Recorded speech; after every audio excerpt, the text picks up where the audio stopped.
m'appelle Franck, je suis maraîcher bio à Haute-Romanèche. Je suis en système panier pour la grande partie de mon chiffre d'affaires, le reste part en magasin. Donc je suis en culture diversifiée sur 1,5 hectare. J'ai une quarantaine d'espèces. Ça demande une planification de culture bien établie à l'avance. Surtout pour la culture des serres où la place est limitée, il faut bien laisser la place pour tout à chaque moment de la saison. On bénéficie d'un panel d'outils assez important tout de même pour travailler son sol selon l'état du sol, selon ce qu'on veut faire et selon la saison. En grande partie, j'utilise donc le compost de la ferme pour nourrir mon sol. Étant donné que c'est aussi en bio, je peux l'utiliser sans problème. Et pour moi, c'est ce qu'il y a de meilleur pour tout ce qui est en maraîchage. Donc je fais un petit complément ensuite avec 2-3 engrais en courte culture. Farine de plume, des engrais organiques.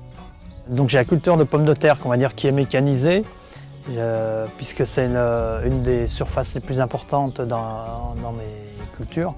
Après, le reste, étant donné que c'est plein de petites choses diversifiées, donc là je ne suis pas forcément mécanisé, moins. Donc je sais planter manuellement. En fait, je fais beaucoup de cultures sur toile. Il ne reste plus que le désherbage en complément manuel, mais vraiment juste où la plante est repiquée.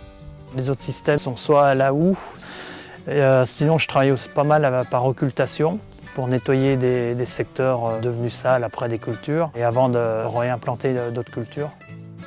J'interviens avec des filets anti-insectes pour les cultures très sensibles, surtout sur les crucifères où je pose des filets anti-insectes. C'est le meilleur moyen d'avoir des cultures saines. J'ai quelques produits bio bien sûr, par exemple contre les larves de doryphore, contre les noctuelles, contre les chenilles, contre pas mal de choses. Ce sont des bactéries, des bacillus qui tuent uniquement l'insecte voulu et qui laissent tranquille tous les autres, qui n'enlèvent pas les auxiliaires qui sont là pour nous en bio. C'est très ciblé et il n'y a pas de conséquences pour la plante, pour le sol, et pour nous.